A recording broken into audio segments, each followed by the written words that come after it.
दोस्तों का हाल चल बा। बहुत दिनों से कमेंट आ रहा था लगातार एक ही टॉपिक पे कि सर हम लोग मेजरली बिहार बोर्ड से पास आउट हुए हैं और हम लोग को डिप्लोमा में एग्जाम के समय बहुत ही दिक्कत होता है। जो लोग फर्स्ट सेमेस्टर का एग्जाम दे चुके हैं या फिर जो एग्जाम देने वाले हैं, फर्स्ट बार एग्जाम को दे रहे हैं, उनके लिए बहुत ही सारी ऐसे ऐसे प्रॉब्लम आती है। तो हम तो डिप्लोमा भी पास आउट हो चुके हैं और इधर हम अपना अपना काम में ध्यान दे रहे हैं, इधर कंपनी साइड में आकर।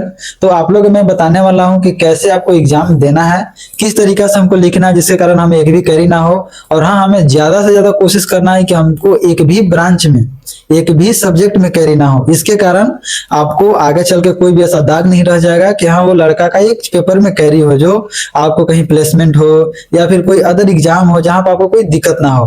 तो आप लोग डरिए नहीं। सबसे पहला आप है कि आप अपना एग्जाम पर फोकस करिए और जितना भी टॉपिक है पूरा डिटेल में नहीं पढ़िए। अगर नहीं आपको समझ में आता है, मोटा मोटी बात जानकारी रखिए। और हाँ, आप हिंदी में याद रखते हैं, हिंदी में ही याद रखिए। आपको कोई जरूरी नहीं है कि इंग्लिश में ही याद रखना। बस आपको फर्स्ट सेमेस्टर के होंगे, पहला एग्जाम दे रहे होंगे तो थोड़ा सा इरिटेट होगा कि पूरा इंग्लिश में लिखना है, कैसे होगा। तो फर्स्ट सेमेस्टर के लिए थोड़ा सा छूट रहता है, आप उसको हिंदी में भी मिक्स करके लिख सकते हैं। पर हाँ, मिक्स करने का मतलब ये नहीं है कि कुछ जो इंग्लिश समझ में आ रहा है इंग्लिश लिख दिए, कुछ हिंदी समझ में आ रहा है हिंदी लिख दिए, ऐसा नहीं करना है। अगर आपको कोई क्वेश्चन समझ में नहीं आ रहा है, वो हिंदी आ रहा है तो हिंदी आ रहा है तो हिंदी में ही लिखिए, अगर इंग्लिश में आ रहा है तो इंग्लिश में लिखिए। जिसके कारण आपका जो भी एग्जामिनर है जो आपका कॉपी देखेंगे वो या तो इंग्लिश में रहेगा तो इंग्लिश में देखेंगे। जैसे अधिकतर टीचर लोग रहते हैं जो टेक्निकल कराते हैं, तो टेक्निकल कराते हैं उनको इंग्लिश समझने में ज्यादा आसानी होती है, हिंदी समझने में भी आसानी होती है। पर आपको जो कंफर्टेबल है वो लिखिए, इसके लिए आपको कोई घबराने की जरूरत नहीं है। फर्स्ट सेमेस्टर है, सेकंड सेमेस्टर है या थर्ड सेमेस्टर है, थर्ड सेमेस्टर तक ले आप हिंदी को अप्लाई कर सकते हैं। मैंने खुद किया है, मैं किया हूं इसलिए आपको बता रहा हूं। नंबर आपके नहीं कटते हैं। हाँ, थोड़ा से आप इंग्लिश में लिखिएगा तो 5 में 4 नंबर मिलेंगे।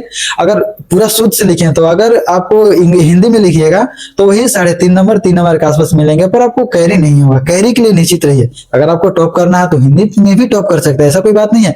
पर हाँ, आपको पूरी अच्छा से सारी क्वेश्चन अटेम्प्ट करने होंगे, सही आंसर देने होंगे, जिसके कारण आप हिंदी में भी कुछ कुछ लिखिएगा तब अच्छा खासा नंबर आ जाएंगे।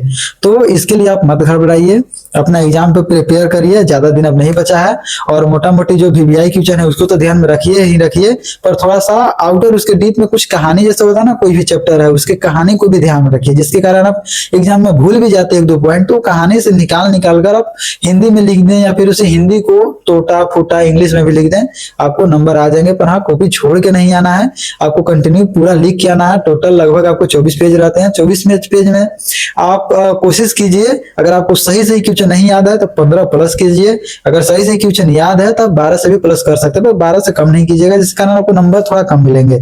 ऐसा बात है। First semester, second semester, third semester Hindi allowance है, कोई दिक्कत नहीं होगा। मास्टर तरह तरह की बात करेगा, पर आप लोग ये ध्यान में रखिए कोई दिक्कत नहीं होगा। फोर्थ सेमेस्टर से अगर आप हिंदी में लिखते हैं तो थोड़ा सा आपको दिक्कत होएगा, तो आपको फिर धीरे धीरे हो जाएगा। शुरुआत में है, धीरे धीरे आप जैसे एग्जाम देते जाइएगा आपका डर जो भागता जाएगा और थोड़ा सा इंग्लिश प्रति आपका वो आ जाएगा, ऑटोमेटिक आ जाएगा, ऑटोमेटिक लिखने के लिए हो जाएगा। उसके बाद 6 सेमेस्टर तक जाइएगा, अच्छा से एग्जाम दीजिएगा। और हाँ, डरिए नहीं, पूरा क्वेश्चन को मैं ही बोलेंगे, हम भी लिखे हैं, मेरा दोस्त भी लोग था उसको भी समझ में नहीं आता था तो वैसे ही करता था, तो अब डरना नहीं है। और बाकी हाँ, बताइएगा एग्जाम देने के बाद कैसा आपका रिस्पॉन्स रहा, क्या मेरे बताए हुए बातों से कुछ आपको सीख मिली है तो अच्छी बात है, नहीं भी मिली है तो कोई दिक्कत की बात नहीं है। पर हाँ, एक कमेंट करके जरूर बताइएगा, अभी बता दीजिएगा तो कोई दिक्कत नहीं है। तो आज के लिए इतना ही, धन्यवाद।